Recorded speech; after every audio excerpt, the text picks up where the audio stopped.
Hello there. This is Ken Boddie, and welcome to another edition of KOIN Conversations. We've got a very special conversation today with someone who I really respect and who can give us a little bit of history in terms of the Oregon Symphony and James DePriest, who was one of our great conductors here in the city of Portland.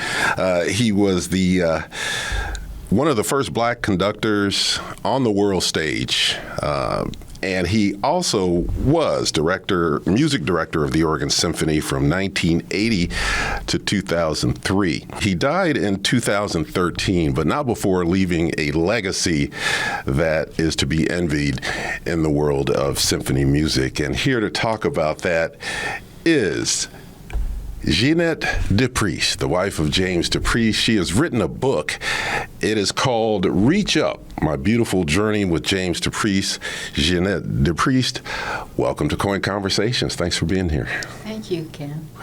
Well, let's talk a little bit about the reason for writing the book. What did you want to do in terms of your memoir of James DePriest?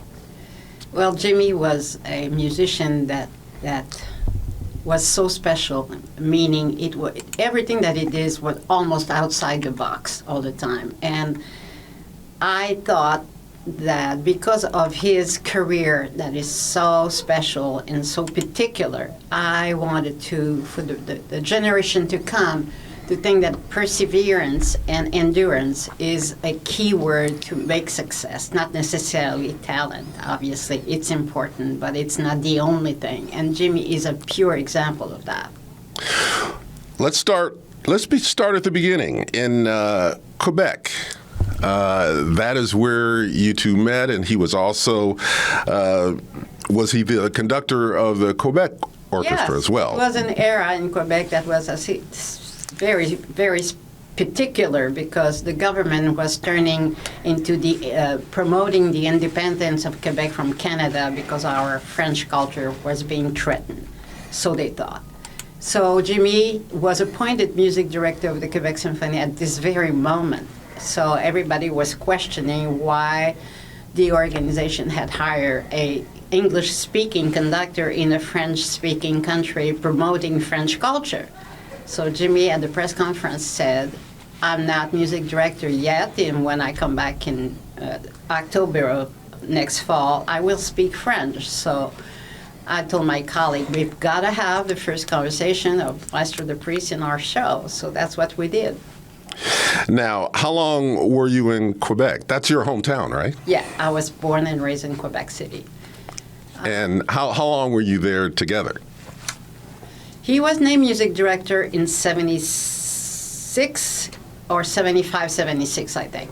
And we left for Portland in 83. Jimmy was appointed music director in 1980. We commuted between Quebec and Portland for 3 years.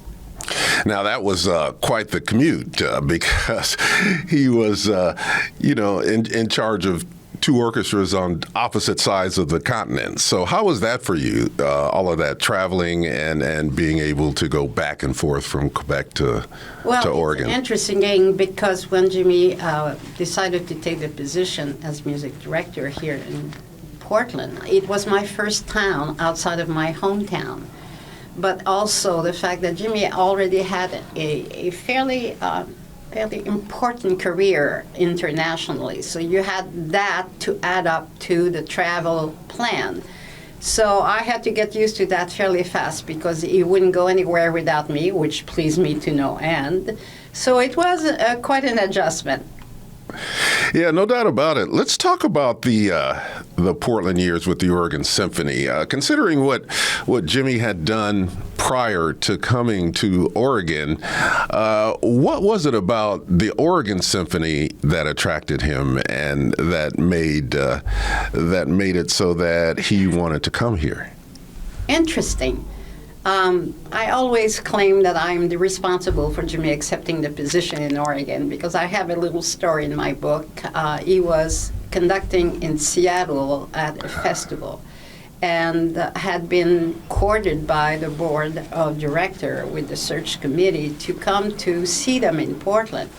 And at first, he had just renewed his contract with the Quebec Symphony. He was not interested. So at one point in time, he told me while we were in Seattle, he said, why should I go to there? I don't want the position. I just renewed my contract. So I told him, I said, the first time you talked to me about the Oregon Symphony, you said that they were a really enthusiastic and well-willing musician, and that you enjoyed your time there. I thought that you would probably be better off if you took the time yourself to fly from Seattle to Portland and tell the board of directors that you were not interested in that. He said, maybe you're right. So we ended up in Portland, and what was supposed to be a luncheon ended up at 4:30, and I was really worried. So when he came back in the room, I said, what the heck happened? Why were you so... He said, do you remember the Godfather movie? I said, what does it have to do with the talk you had with the board of directors? He said, they made me an offer I couldn't refuse. Meaning that they gave him carte blanche. Here was a regional orchestra, and with part-time musicians. So in order to make a competitive level with the American League of Musicians, you had to raise salary, make the orchestra a professional orchestra, a full-time orchestra, and that was quite a challenge. Yeah, no doubt about it. I mean, when you think about the transformation of the Oregon Symphony under James DePriest, this was an incredible transformation. I'll use that word again. He managed to make the Oregon Symphony a world-class orchestra. So you were there and saw that process. So what was that like for you to witness how he transformed this company? It's interesting. I mean, you have to understand that Jimmy was not planning on becoming a conductor. It was very far from his mind. He was a jazz musician to begin with. So, and he went to the Wharton School of Finance and Commerce. It's not necessarily the ideal path to become a conductor. So I think that part of that was the administrative side of his brain that saw how to strategize around the artistic endeavor of a good orchestra. And he probably understood what it needed to become and what it could take in order for it to be successful. So he was both an administrator in the mindset and a conductor also. So I think that was something that was very positive for the orchestra and gave them a chance to raise to that level. And you stayed here for a long time, 23 years with the Oregon Symphony. Did it just kind of happen that way, or, did the time get away from you? Talk about the length of time that you were here. Well, first of all, that's unusual. Usually the length of conductors with a symphony orchestra was usually 6, 7, maybe 8 years at the most. Mm-hmm. But that orchestra, you have to understand, was Jimmy's first position as music director in America, in the United States, I should say. Quebec Symphony was the other one. He was assistant conductor everywhere before that. So to have the post of music director is quite a ranking in terms of building a career. So it became his baby.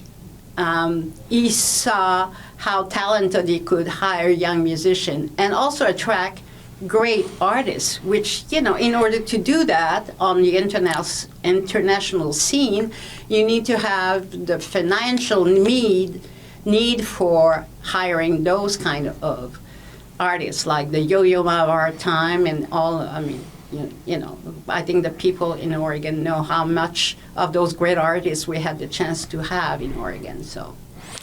Yeah, absolutely. One of the things I really liked about the book is that it starts each chapter with some of Jimmy's poetry. Yeah. And he was quite a good poet. He was a really good writer. So what went into the decision to have that lead each chapter?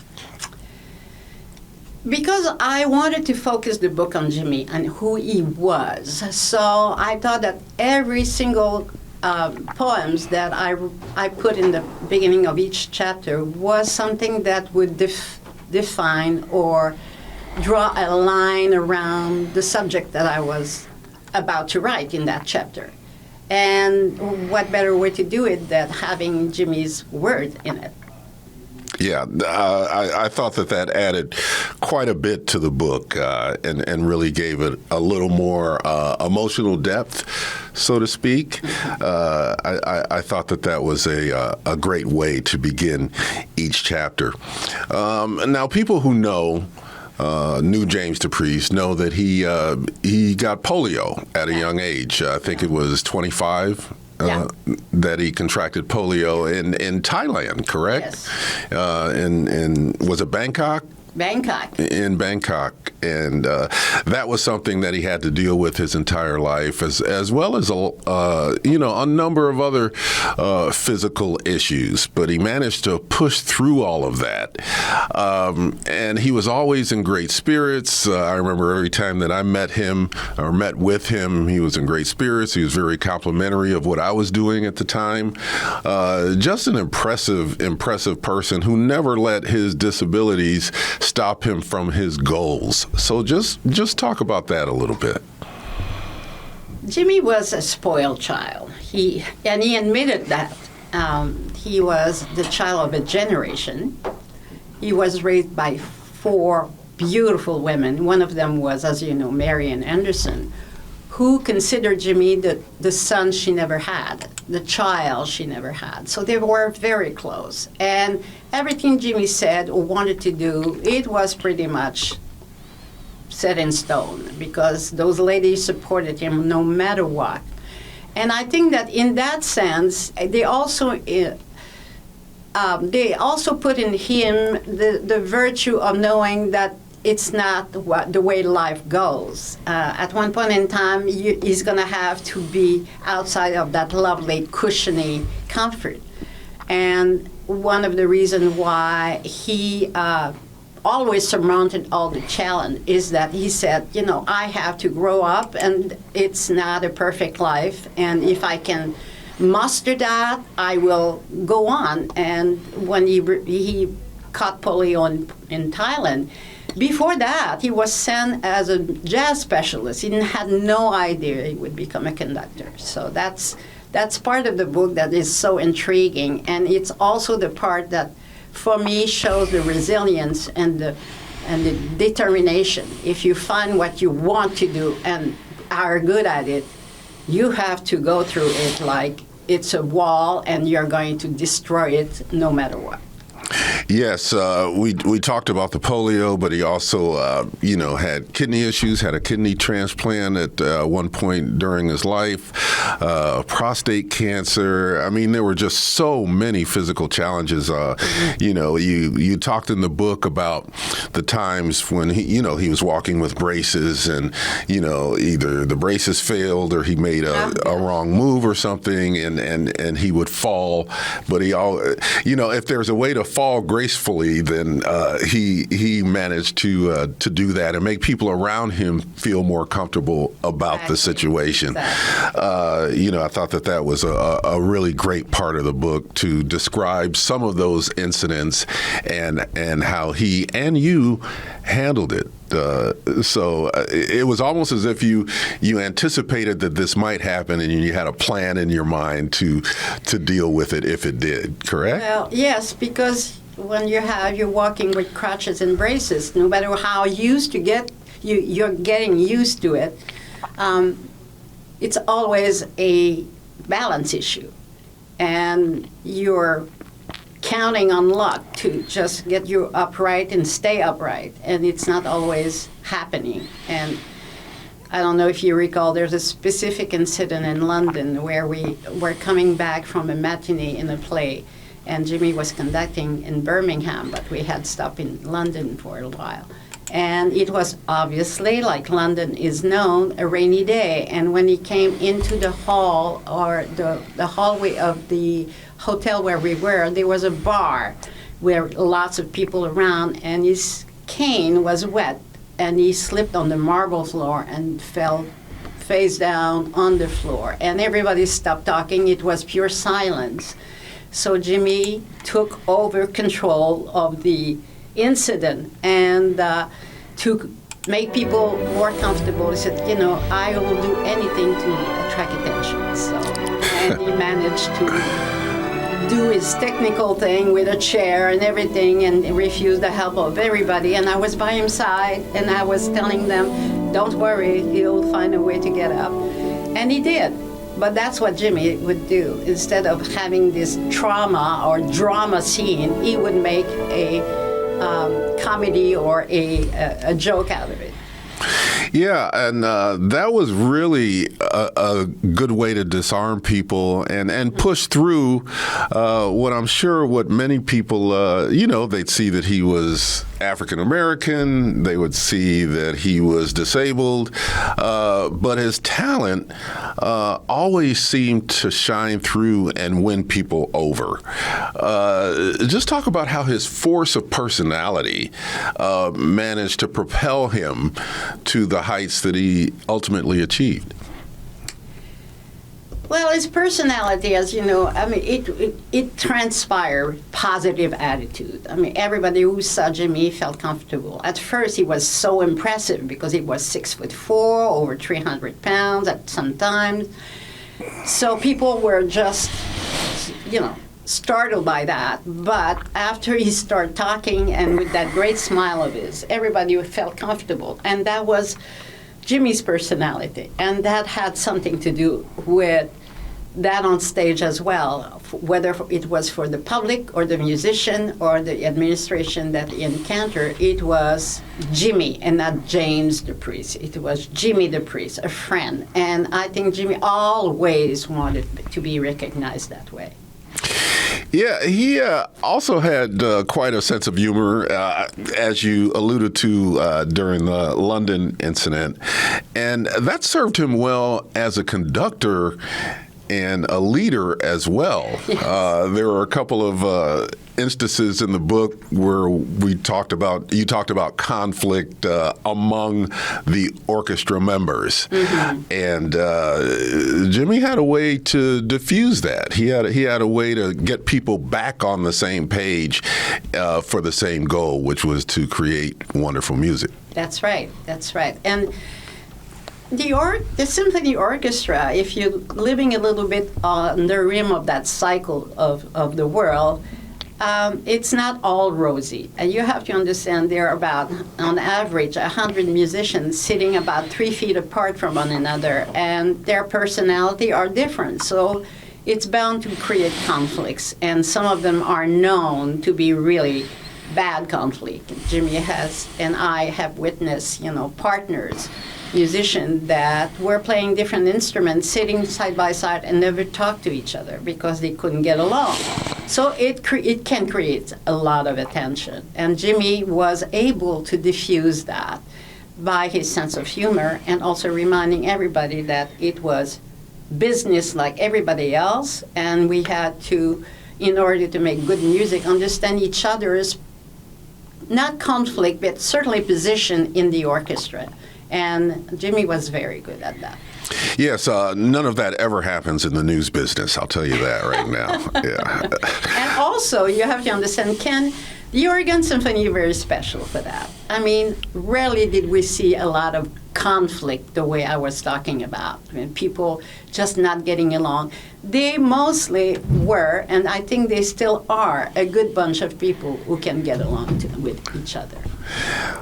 Yeah, and on that note, we'll take a little break. We'll come right back with our conversation with Ginette DePriest, the wife of James DePriest, and her book that she has published called Reach Up. We'll talk about the reason why she named it that, why it's titled that way. Okay. So we'll be right back.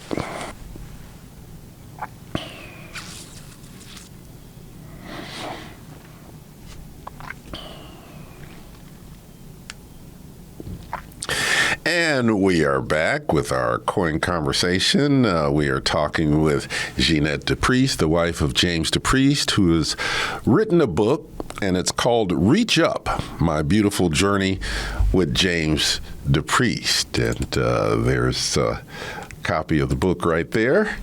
That is the cover, so make sure that you check it out. It's a great read. It really is. Tells a lot about James DePriest and how he became the world-renowned conductor that he became, and also talking about, his time at the Oregon Symphony, where he was the conductor for 23 years up until the year 2003. And at that point, he went on to Juilliard. So it is just a fantastic American story. And I am glad that Ginette is here to talk about it. Now, it's called Reach Up, the title of the book. Why that title? Yeah, you would expect that I would have chosen a musical term to describe that book, but I thought that I'm not a musician. I adore music, obviously, but the book is more about the emotion and drive of any human being who believe what they can do, and Jimmy certainly was an example of that. So the reason why I chose Reach Up is when Jimmy was in Philadelphia.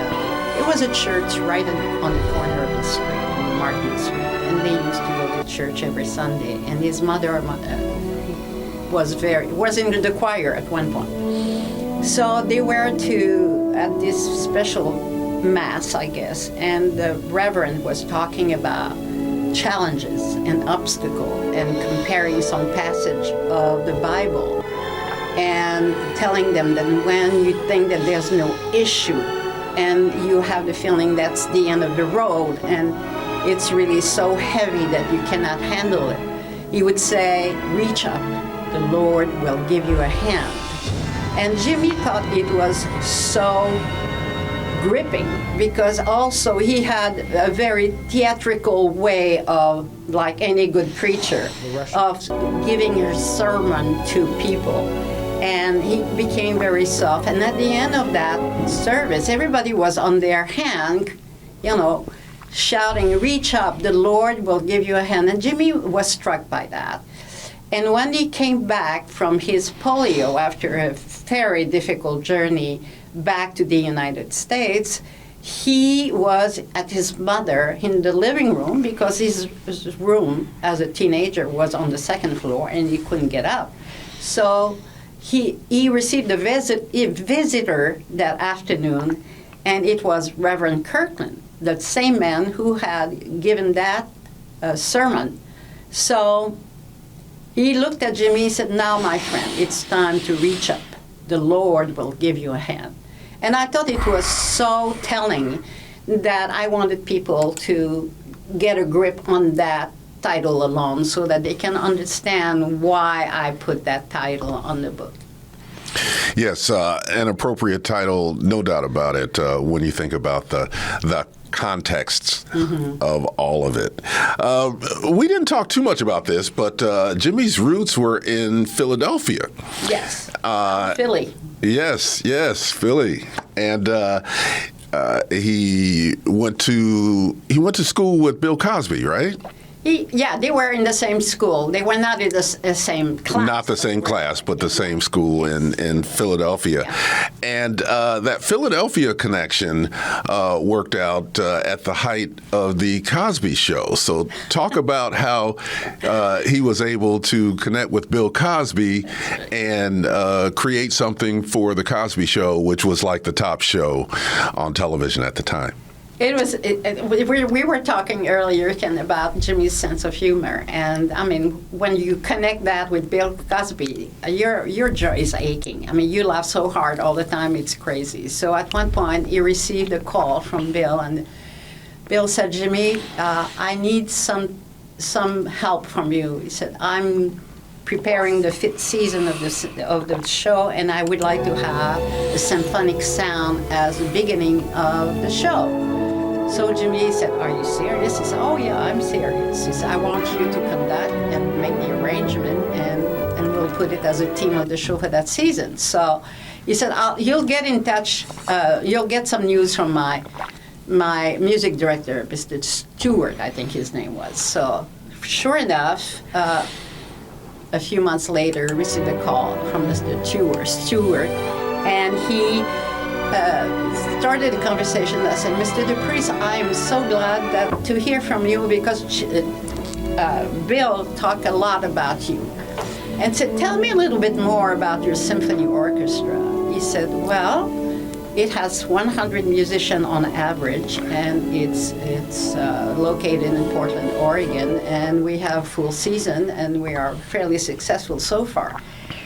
He said, you mean 100 musicians, really? He said, they all play organ? So Jimmy recognized our good friend Bill Cosby's humor.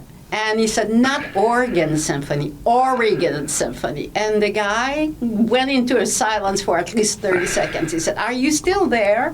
And he said, I'm just trying to find a way to strangle this man because he got me running on this thing for a week. So that's how he got to meet Mr. Stewart. And they came to record the symphony, and it was a successful season, actually.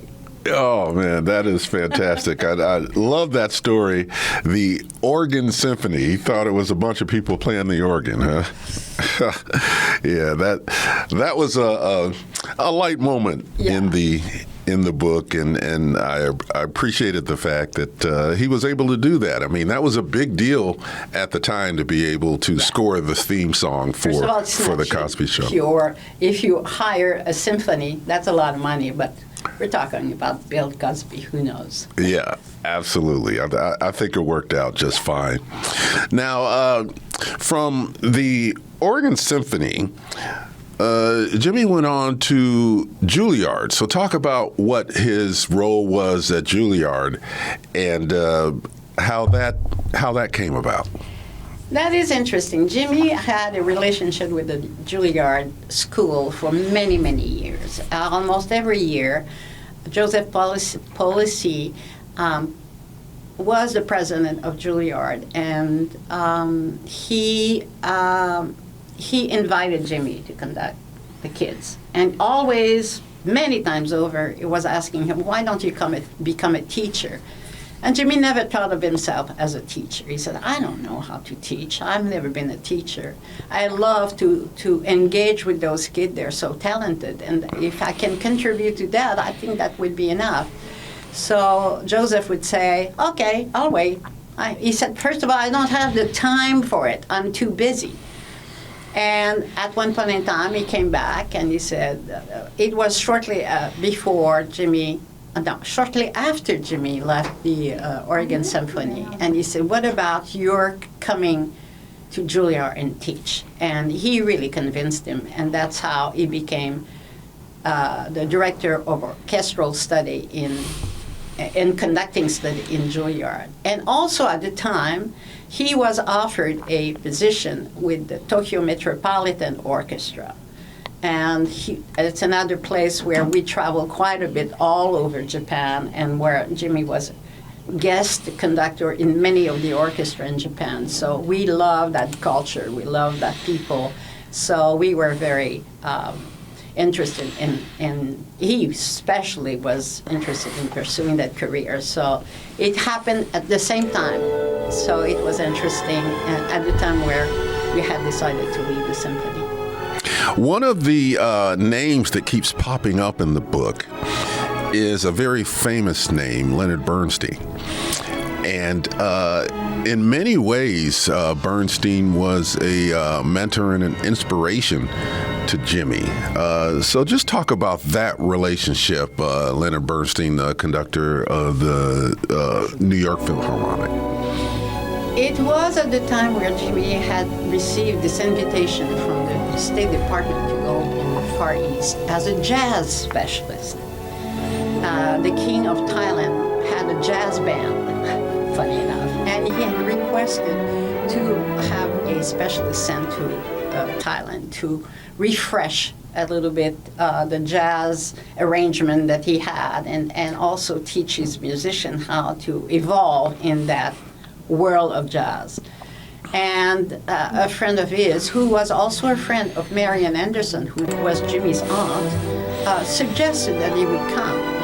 But he didn't know what to do. So he asked his aunt to make an appointment with Leonard Bernstein, with whom she had really collaborated quite a bit. So she was successful, and Jimmy met him, and he told him about not knowing what he wanted. He said, I touch on ballet, I made composition, arrangement, I'm in the jazz, and I don't know if I'm going to pursue a career in music, so I'm kind of confused. So he suggested that he would go to Thailand, and he said, you'll have everything you wanted to experience, and experience the one thing you cannot do without. And that's what happened.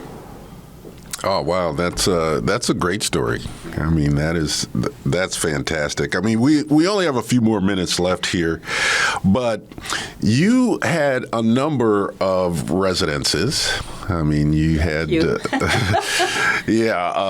all over the country, and I don't know if you had any residence internationally, but I know you had at least a couple places here in Oregon, place in New York, place in Quebec. But in Monaco, of all places. Monaco, right. Yeah. In Monte Carlo, correct? Yeah. When he was working with the Monte Carlo Symphony. But you ended up back here in Oregon. And I just want to point out that we talked a little earlier about Marian Anderson, the great contralto, one of the first classical singers, African-American classical singers. She actually sang at Robert F. Kennedy's.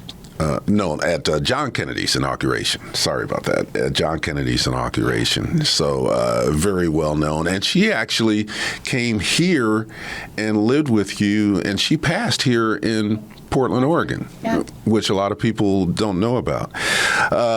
Jimmy died in 2013. Yes. You came back here. Yes. Why? Well, the reason why we left Oregon in the first place, we were both very much fond of Oregon, and we had such great experience, is that Jimmy was still what we should call professionally in the honeymoon period after so many years.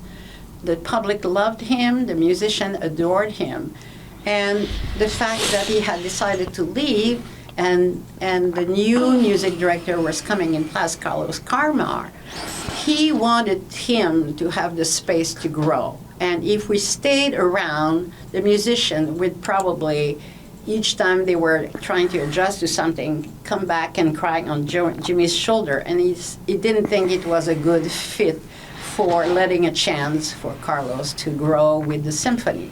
So we left. I always missed Oregon. Arizona was the place, technically, for us to be a strategic place because from travel to Tokyo and New York, direct flights, especially it happened to be when Jimmy had to sit in a wheelchair, couldn't walk anymore. So it was very important to have direct flights. So it was purely strategic for us to live in Scottsdale. So after he died, I came back to Portland to give a speech at a organization here related to the Oregon Symphony. And it struck me. I said, what are you doing in Arizona? Why don't you come back and meet your goal? You know, I have lots of friends in Portland. So they convinced me to move back, and I never regretted it since. Well, we are definitely happy to have you here in Portland, Oregon, and you're not too far from our studios here. So you're in downtown Portland, which is great, and that's where I first met you and Jimmy personally. That's true. I think we were at the KOIN up there. You were living right upstairs at the in the KOIN Tower at the top. There are condominiums and residences at the top of the building, and that's where you were. And I remember coming and doing an interview there. All I had to do was take the elevator upstairs. It was great. But thank you so much. I really appreciate you coming and relating your life with James DePriest, Jimmy, as all of his friends called him. Reach Up is the name of the book.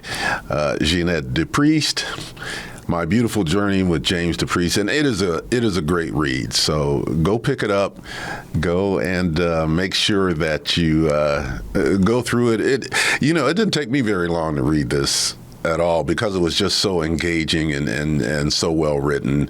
And of course, as I mentioned, it starts off with poetry. Each chapter starts with a poem by James DePriest, which was another one of his many talents. So, Ginette DePriest, thank you so much, and thanks for being here on KOIN Conversations. Thank you very much, Ken.